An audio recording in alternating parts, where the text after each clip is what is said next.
Newthany Shirt Tano here, the internet's busiest music nerd, and it's time for a review of the new Unknown Mortal Orchestra record, Multi-Love. Unknown Mortal Orchestra? What don't we know? Oh, catchy.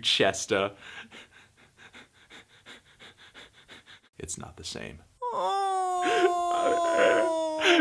I want Cal back.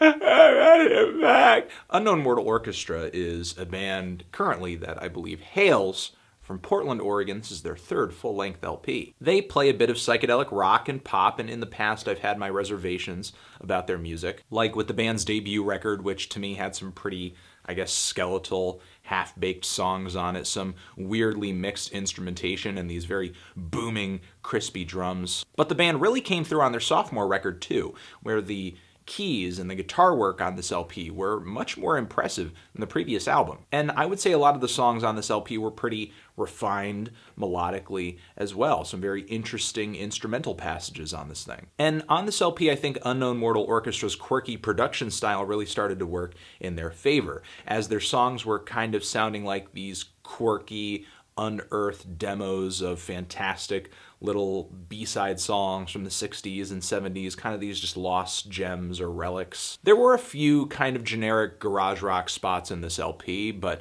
going into this new album over here, I pretty much just came into it hoping that Unknown Mortal Orchestra would continue down that more lush, colorful, musically melodic, but also very textured road. I mean, just kind of this place where great psych pop and rock meet with just some creative and weird off-the-wall idiosyncratic production. And that's pretty much what I got. I mean, on Multi-Love, the band really kind of held it on the garage rock and instead went down a road of pop and soul as well as funk, fusing that together with the psych rock influences that pop up in their music already. Unknown Mortal Orchestra definitely sounds kind of old school and vintage on this album, but their strange production just leaves them sounding kind of new and modern. From the very boomy and crisp drums, which a lot of the time kind of sound like hip-hop breakbeats or something like that, to the vocals, which are really kind of raspy and quiet,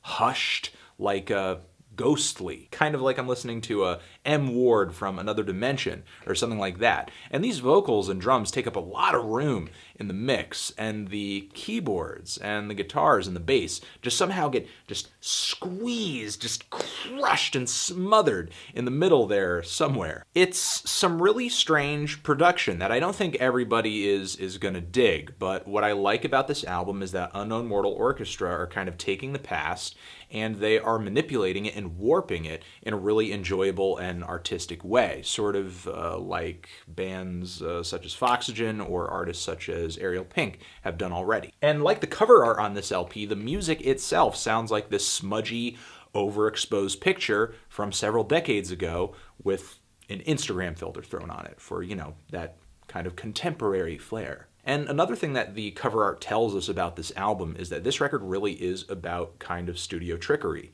and tinkering. It sounds like more than ever, Unknown Mortal Orchestra really kind of worked on making this record sound a certain way and honing the tone and the mix and the EQ of every single sound in this thing to get it to sound so enjoyably warped. I love the rickety lo-fi disco soul feel of the song Can't Keep Checking My Phone, the very regal and melodic keys that kick off the title track on this album, Multi-Love.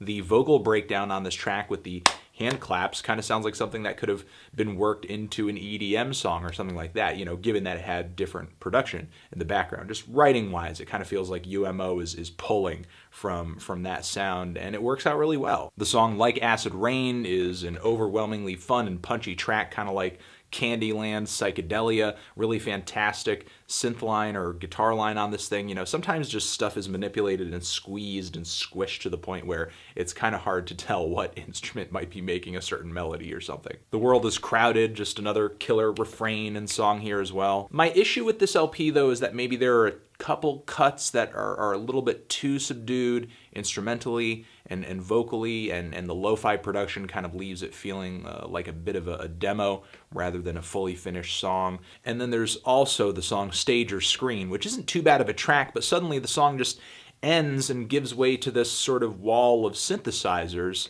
that feels like, I don't know, a bit of a cop-out. And given that there are so few songs in the track listing here, I don't really think UMO gave themselves that much wiggle room to sort of do weird stuff like that, because you're essentially trading out an opportunity to just deliver a great tune to kind of just veer into this, we're gonna do this now. The closing track on this LP leaves this album feeling strong, though. It has a lot of bite, blaring guitars, I would say very hard rocking, which is kind of a change of pace for this LP at the very end. You know, there weren't a whole lot of tracks in the track listing here that hit so hard and hit so aggressively. Rather, this album wins me over, at least, with just a lot of smooth, wonderful melodies and great grooves and just kind of quirky production. I gotta say, UMO really did it on this one. I think they came through with their most interesting and enjoyable album yet, some of their best songs thus far, and the best production I've heard on their records thus far.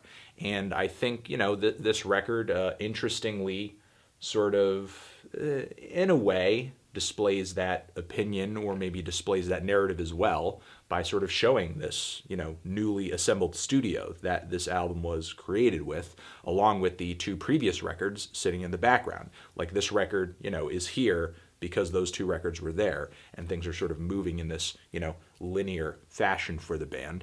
And, you know, that's great, you know. It's a good record, very good record. So, you know, I'm feeling a strong 7 to a light 8 on this thing. Transition. If you've given this album a listen, what did you think of it? Did you love it? Did you hate it? Why? What do you think I should review next? And that's it.